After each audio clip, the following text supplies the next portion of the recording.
Doutor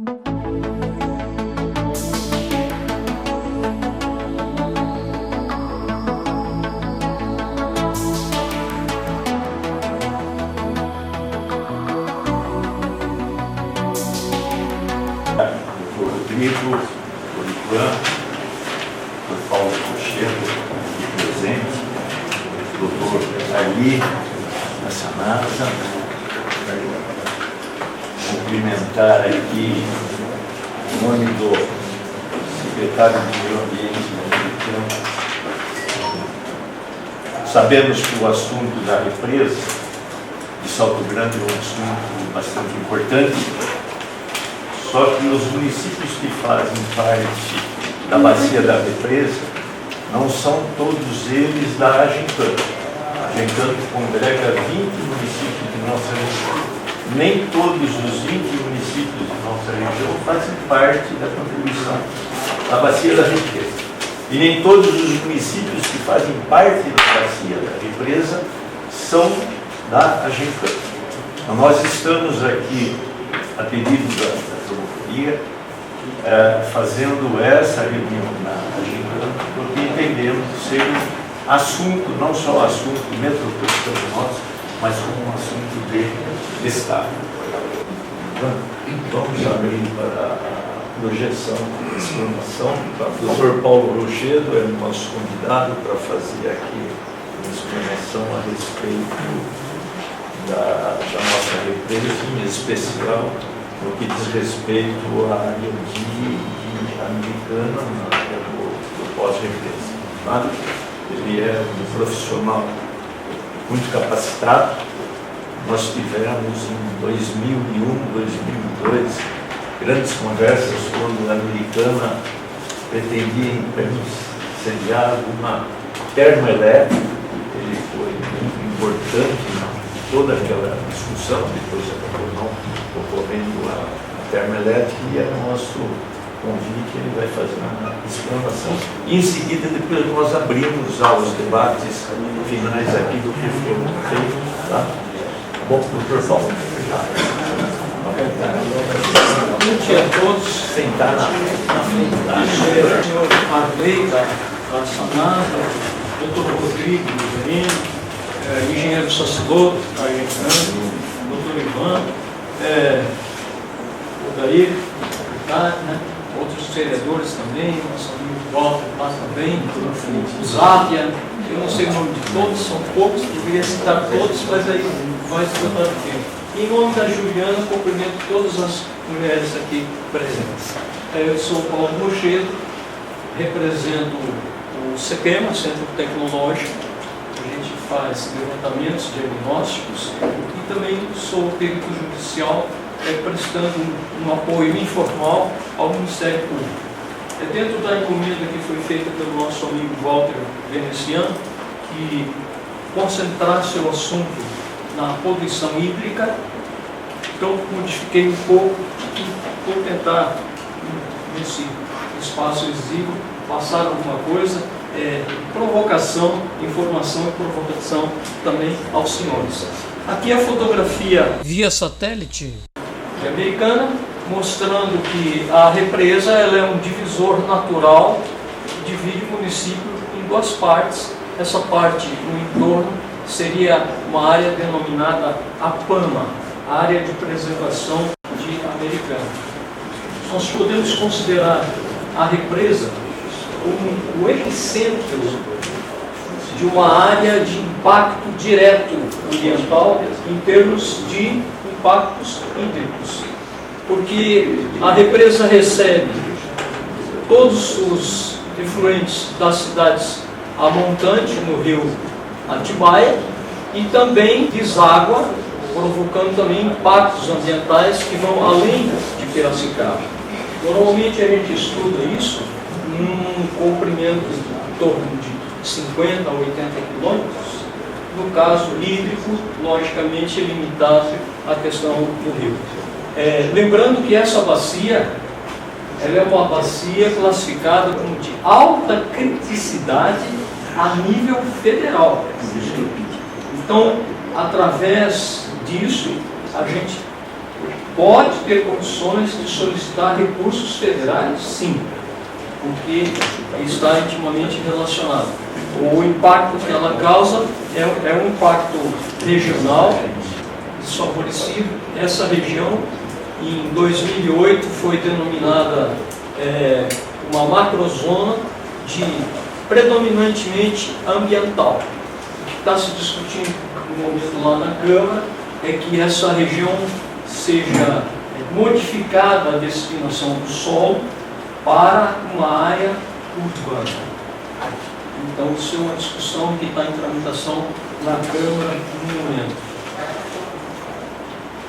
Aqui também foi feito um levantamento em 2010 sobre a preocupação com as invasões de área que aconteceu nessa região, preocupando o entorno do Salto Grande, que a gente considera como um reservatório.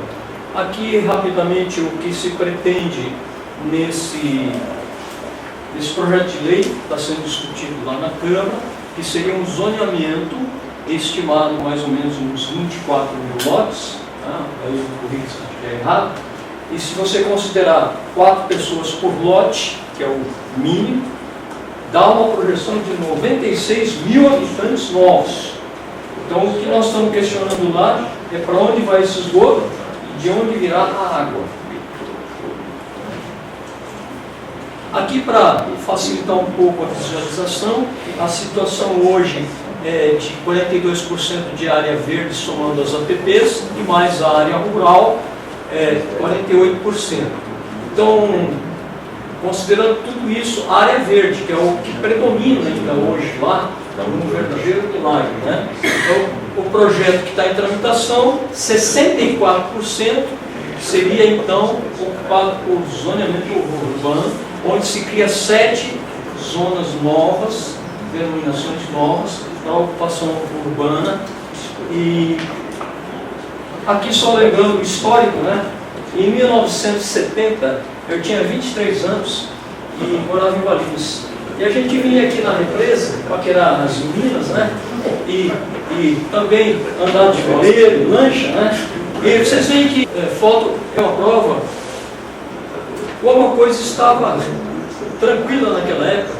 Aqui as pessoas estão deitadas na areia. Não estão deitadas em esteira, nem em toalha, estão deitadas na areia. A areia não tinha contaminação nenhuma. O que é impossível nos dias de hoje, né? Tanto porque a praia está interditada, né? Devido à contaminação da água e a grande quantidade de esgotos aqui irregulares. Né? Existe uma nuance política tentando atribuir a culpa aos assentamentos. Eu não estou defendendo aqui a ocupação diária, mas os assentamentos estão fazendo isso através de fossas. Eles não estão jogando esgoto, conforme nós visitamos o local, no rio, na represa.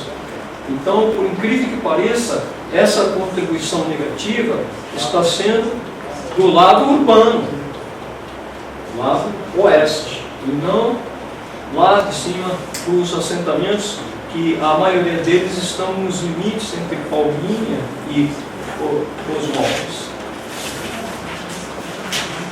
Existem algumas áreas que estão preservadas, inclusive plantação de cana.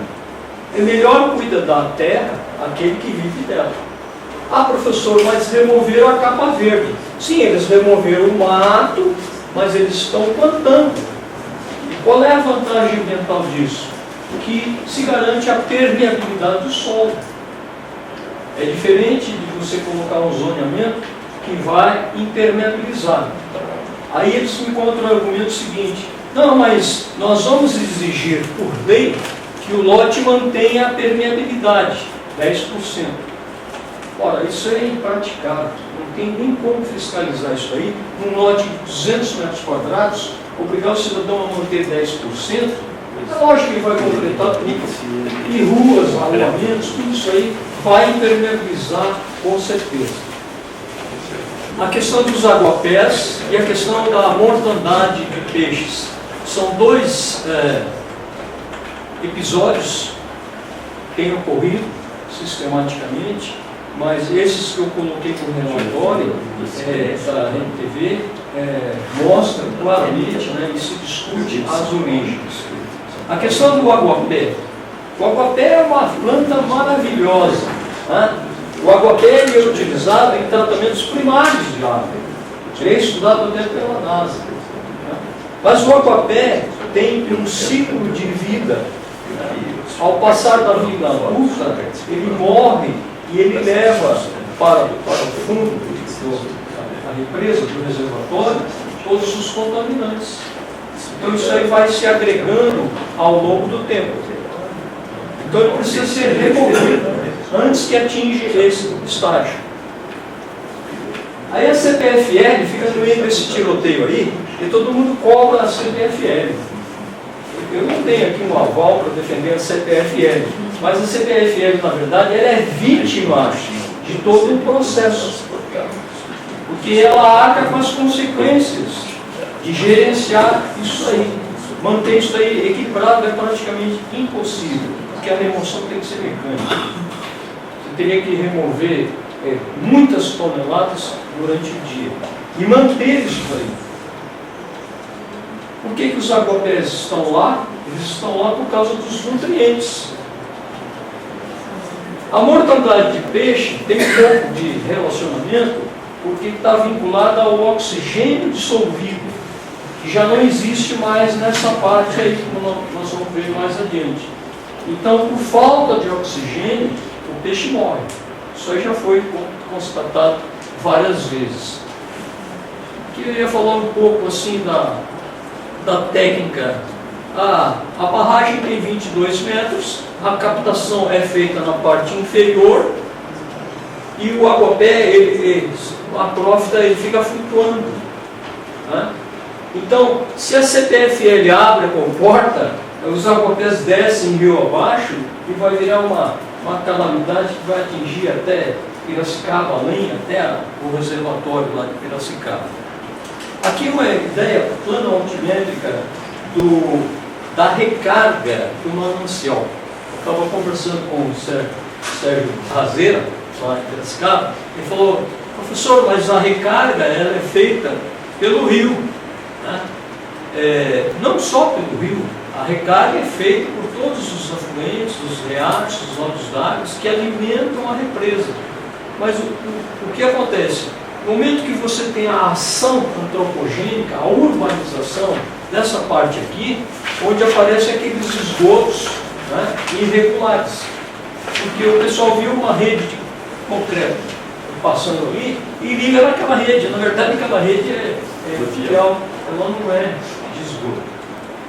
A represa recebe hoje 90 toneladas por dia de esgoto nos municípios a montante.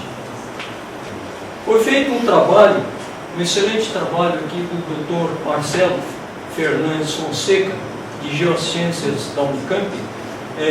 Nos pontos de entrada da represa, ponto 1 e ponto 2, as análises mostraram classe 3, significando que o esgoto que entra ele pode ser tratado através de um tratamento severo no início, na entrada da represa. No centro da represa, devido ao espraiamento e ao alargamento, a natureza se recupera e a água volta a ser classe 1, eu estou falando só em termos de oxigênio dissolvido. Por isso que ainda existem peixes lá. Eles se concentram no centro do reservatório. No final, na saída, os pontos analisados passaram a classe 4. Então entra a classe 3 e sai classe 4. O último ponto, nem classificação 4 pegou, é classe 5. Significa que é inadequado ao consumo e de difícil tratamento.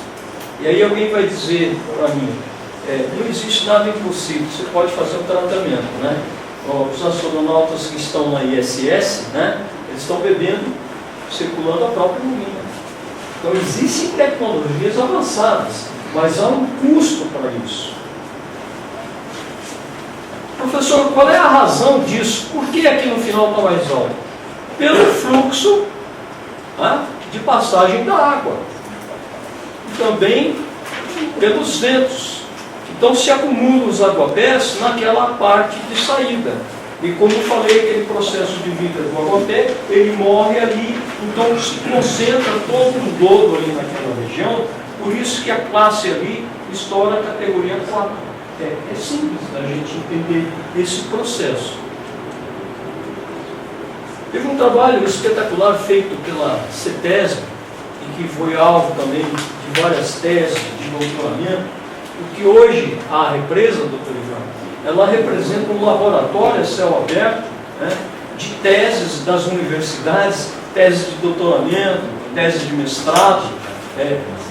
Nós gostaríamos que a represa fosse um ponto turístico, como era antes, né? Mas hoje ela é um laboratório para se pesquisar o que não dá certo. Ela é um exemplo vivo do que não dá certo em termos de poluição. Isso é extremamente desagradável. Então, para fazer esse relatório, nós estamos citando aqui 2 teses de doutoramento e 4 teses de mestrado, para alicerçar o que a gente já expôs aos senhores. Foi verificado, então, a eficiência de todas as estações de tratamento de água. Eu participei ativamente desse processo que o doutor Sacidoto lembrou, né? Há 17 anos atrás, junto com o doutor Ariel. O doutor Ariel teve a coragem, e eu diria, doutor Ivan, até a audácia, né, de processar os municípios a montante. E ele conseguiu, na capacidade diplomática dele, porque não há interesse nenhum do Ministério Público sair disparando ações, isso aí não é de interesse. O que nós queremos é uma negociação, formalizar os TACs, né, o termo de ajustamento de conduta. E isso foi feito com 9 municípios, eles tinham só o tratamento de esgoto primário, e passaram então a construir, e nós acompanhamos todo o processo de construção, né? Alguns pediram mais tempo, porque o TAC prevê um certo tempo, e é impossível, às vezes, você construir uma estação de tratamento em 3, 4, 5 anos. Algumas demoraram 5 anos. Só Campinas construiu 4 estações dentro desse termo de ajustamento de conduta. Então ficamos todos felizes, né? E eu tinha levantado na época, precisa ver a eficiência que essas estações vão trabalhar. O pessoal me criticou, pô, você nunca está contente com nada, né? Não, a gente precisa ver a eficiência. Porque você ter uma estação de tratamento trabalhando com 40% de eficiência é inaceitável. Uma eficiência de 80% a 85% já é bastante aceitável. Mas a maioria dessas estações estão trabalhando com eficiência acima de 90%. E isso é muito bom. Eles não têm tratamento terciário. Então nós fizemos um exercício de onde vem a carga poluidora. A carga poluidora vem exatamente da falta do 100% na eficiência. 95%, 96% é ótimo, é excelente, eu preciso aprender como é que se faz isso. E sinal que o laboratório que acompanha a estação está trabalhando muito bem. O ZAP sabe melhor disso, que é difícil ultrapassar os 90% de eficiência. 85% já é ótimo, né, Zé? Então, o que acontece? Somamos tudo isso e dá uma carga, só os remanescentes desses 11 municípios, dá uma carga de 4.800 quilos de DBO por dia, 42 toneladas de DBO por dia. Segundo o estudo da CETESB, doutor Paulo, desculpa interrompê-lo, Pois não. A carga seria 800 quilos. Não, é de Fósforo. Estou falando quilos de oxigênio. Não estou falando nem nitrogênio, nem fósforo. E também aqui eu estou falando em demanda biológica de oxigênio. Eu não estou falando em demanda química. Existe a demanda química. Felizmente ela é menor, né? Porque as empresas têm capacidade de tecnologia mais avançada. O problema da represa é a carga biológica. Por que eu afirmo isso? Aqui só apontando que a Americana em sua microrregião contribui com cerca de 6 toneladas de DBO. Quer dizer, oxigênio dissolvido ausente.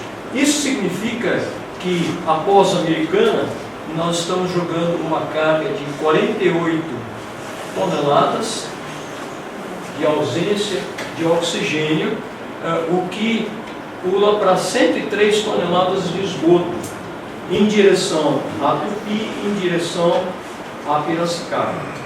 Aqui foi uma tese de mestrado da bióloga Andressa. Ela fez uma análise microbacteriana da represa e ela separou 12 condições de contaminação.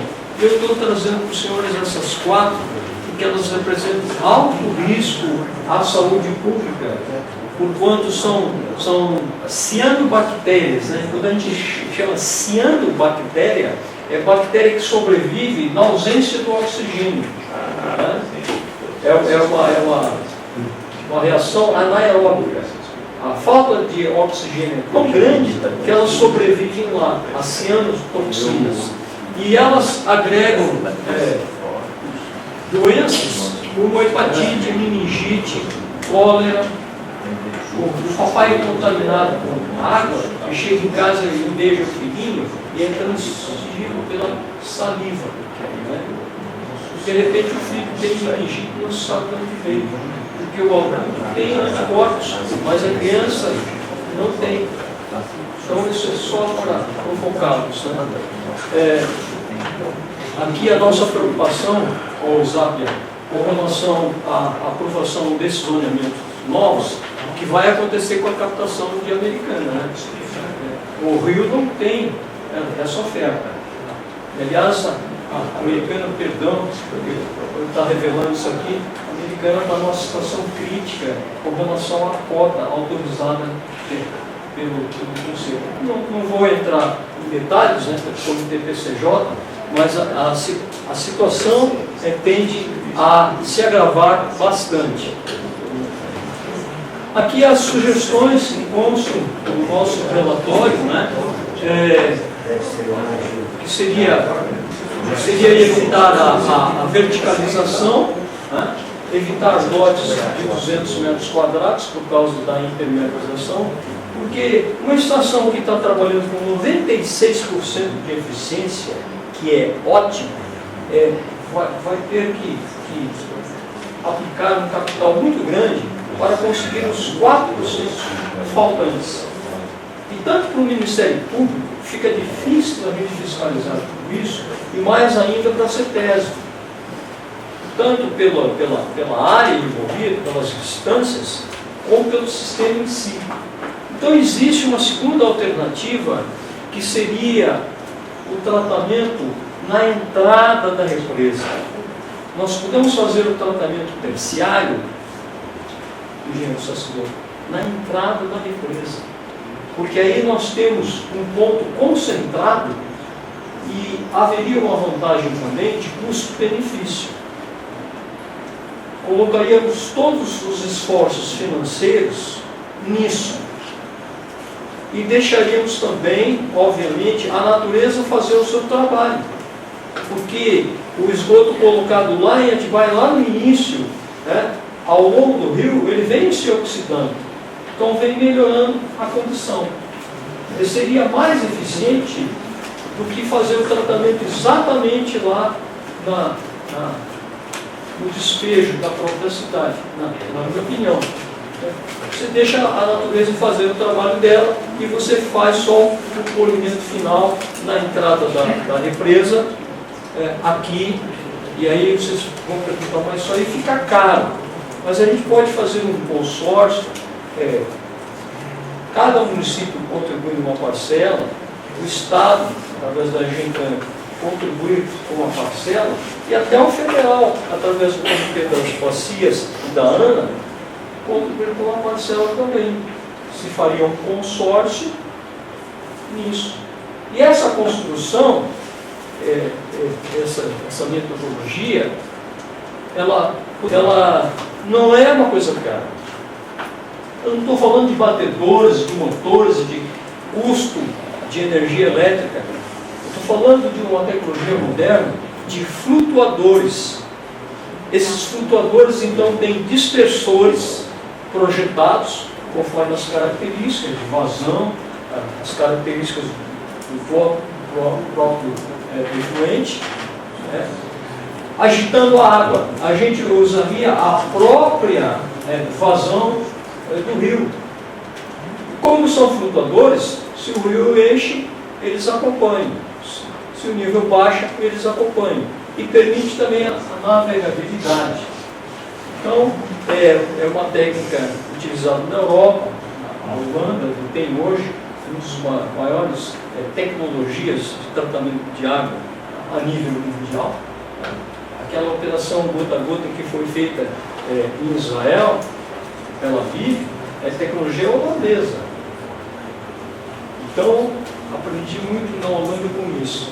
Então, esses flutuadores, eles têm esses dispersores, eles podem ser projetados.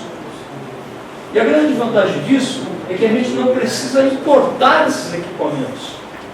Através dos laboratórios da Unicamp, a gente tem condições de projetar esses dispersores, e como são flutuadores, são fáceis de construir. Tudo isso aí é uma tecnologia que a gente pode desenvolver com as nossas universidades. Nós estamos nessa região cercados por grandes universidades. Eu acredito no seguinte: nada é impossível de ser modificado, né? A menos que se tente. Então, é por isso que eu citei as universidades.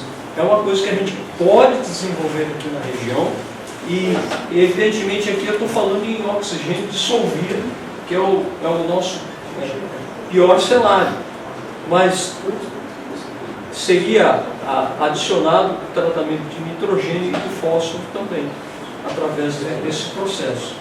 Então aí a gente teria um tratamento de choque, seria assim um tratamento terciário. Por que eu estou sugerindo essa ideia?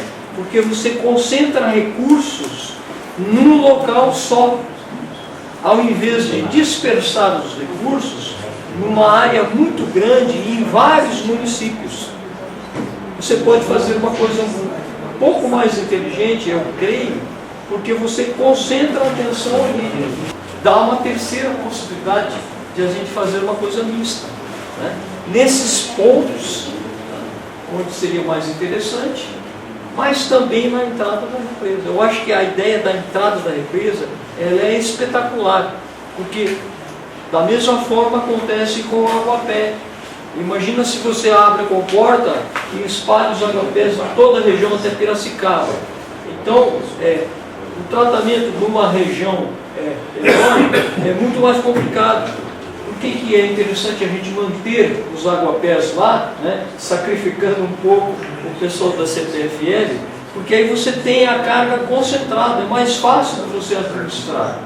E daí que surgiu a ideia de fazer na entrada também. A gente pode ter uma coisa mista, fazer nos pontos mais agressivos e também na entrada, né? Eu me apego a essa solução porque achei uma solução muito prática de ser executada, porque os esforços humanos ficam concentrados e tecnológicos numa pequena área, e também o recurso financeiro. O senhor fez referência à questão aí dessa liberação, né, dos aguapés a jusante, né, do vertimento desses aguapés. Nesse trabalho a gente conversou bastante com o PFL, com o Daniel e tal, e fizemos uma recomendação à CETESB, inclusive, para não autorizar esse vertimento. O senhor deve saber disso. Acabou sendo autorizado, mas nós temos uma posição informal da CPFL, que talvez possa ser confirmada aí. A resposta, pelo que eu soube, não veio no sentido de que abandonaram o projeto, como foi dito informalmente. Isso não se descarta o vertimento, mas que no momento não aconteceria. Talvez pudesse colocar isso melhor. Se o senhor me permite, Se apresentar. Dr. Paulo, parabéns. Eu acho que é um estudo que traz um novo cenário para a gente. Eu acho que é daí que se traz as melhores soluções, quando a gente pode ver o desafio sendo enxergado de diversos pontos. E essa tecnologia, sem dúvida nenhuma, é uma tecnologia importante. Queria fazer duas contribuições, uma nessa provocação do Dr. Ivan. Assim, a empresa realmente ela suspende a possibilidade de fazer o vertimento das macrófitas, até que isso aí esteja completamente compreendido e seguro para ser feito. Enquanto não está seguro, nós não vamos fazer. Então é esse o critério e a posição formal da nossa empresa sobre isso. Então é muito esse aspecto. Pois não. Muito bem colocado, o senhor colocou uma questão em relação ao vento.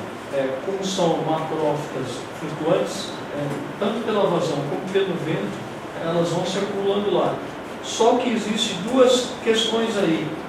A alga, ela facilita, ou as macrófitas, ela facilita a dissipação da água, porque a ação do vento também, do ar sobre a folhagem, há uma taxa de evaporação multiplicada por 300 por metro quadrado, 300 vezes. Então a presença delas lá está causando evaporação da água. O senhor está correto. A gente tem essa consciência e hoje, removendo a planta, nós estamos contribuindo para mais água na saída. Exatamente. Então esse atrito, que a gente chama atrito de primeira camada na superfície, ele é essencial. E é exatamente essa a função dos flutuadores que eu citei ali. Então, porque a melhor oxidação não é através de batedeiros, de motores, né, de pás, né, mas através do ar. Se você tem um rio com várias pedras, né, aquele movimento ali, você tem uma água limpíssima. Se você tem várias cascatas, você tem uma água extraordinária. Como lá é plano, isso só acontece no meio da represa por causa da ação do ar. Por isso que a qualidade volta a ser 1. Mas por que a qualidade é 4 lá na saída? Por causa do ciclo de vida das macrófitas. No momento que elas afundam, elas levam esses nutrientes, essa contaminação, e isso vai acumulativamente se depositando ali. Então, precisa ser removida, mas não todas. Né? Os técnicos dizem que em torno de 20%, 25% precisa ser mantido. Então, esse equilíbrio, essa manipulação, ela é mecânica, é muito difícil. Né? O correto seria a gente, como diz na gíria, né, matar o problema lá na raiz, na entrada, no esgoto. Né? Mas os aguapés, eles não são descartáveis. A presença dele lá é bastante útil. Na saída da comporta, você pode colocar uma grelha, uma tela, e fazer a regulagem de forma que elas caindo nessa tela, elas já vão direto para um setor de recepção e para compostagem. Porque utilizando ela como elemento orgânico, você consegue extrair metano, você consegue transformar esse lodo que sobra em adubo. Então, isso pode ser feito dentro daquilo que o secretário nos falou lá em Piracicaba, de abrir ao empreendimento, ao empreendedorismo, né? Empresas podem se interessar por esse processo. Bom, essa foi a minha contribuição. Obrigado. Muito obrigado.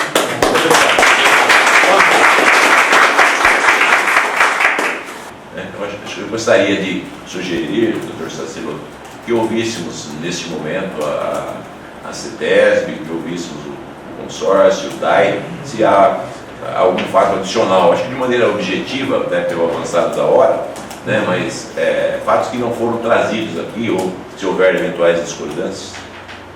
Perfeito. Zápia, tem alguma coisa? Bom dia a todos.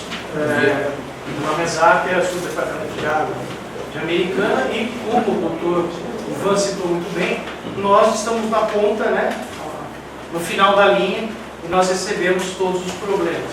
Mas como havia dito, quando atrapalhei a colocação do Paulo, a represa hoje, na verdade, embora tenha todos os problemas que tem, ela ainda tem um papel importantíssimo. Tanto a presença das macrófitas, quanto o fato de ser um curso lente, faz com que haja um processo de decantação dentro do reservatório e a água que sai hoje é melhor que a água que nós recebemos do Jaguari, na represa de Salto Grande, para que se possa utilizar a represa para um futuro processo de tratamento para uma ETA. Por quê? O professor Paulo mostrou muito bem, existe aí um desenvolvimento para pós-represa, no caso de Americana, e isso faria com que a nossa cidade teria um aporte populacional, os vereadores estão aqui a acompanhar, um aporte populacional de cerca aí de 60 a 100 mil habitantes naquela região. Isso faz com que haja um aumento. Com relação, foi dito pelo professor Paulo, a água entra classe 3, torna-se 2 e sai classe 4. Não vai fazer isso agora, daqui 1 ano, 2 anos, 3 anos, não. Isso é para ser feito mais para frente, é óbvio. Porque o custo disso é extremamente elevado. Estou só acrescentando alguns detalhes que são muito importantes. Aqui, doutor Paulo, eu quero agradecer pela sua contribuição. Quero uma cópia do seu material intensificado nos últimos anos. E com relação à ocupação, nós concordamos na questão do dimensionamento dos lotes. Bom, em primeiro lugar, gostaria de pedir ao Dr. Paulo que nos encaminhe, se possível, no formato digital, no CD, tá? A apresentação dele, se for possível, disponibilizar, e aquelas 4 teses de doutorado e de mestrado que o senhor fez referência, para que a gente possa juntar como documento. Eu obtive algumas já. Encerrar aqui, agradecer os municípios de Campinas e Americana. Campinas, para o senhor trazer boas notícias para nós e estar presente. Americana, que veio aqui Em peso. em peso. Aqui nós temos. Parabéns. Próximo a gente vai trazer um ônibus. Temos aqui vereadores do meio ambiente, PCJ, UDAI, Barco Escola, Condema, CETESB, Campinas, Americanas, SADESC, SANASA, CPFL, CPL. Entendo que foi muito importante.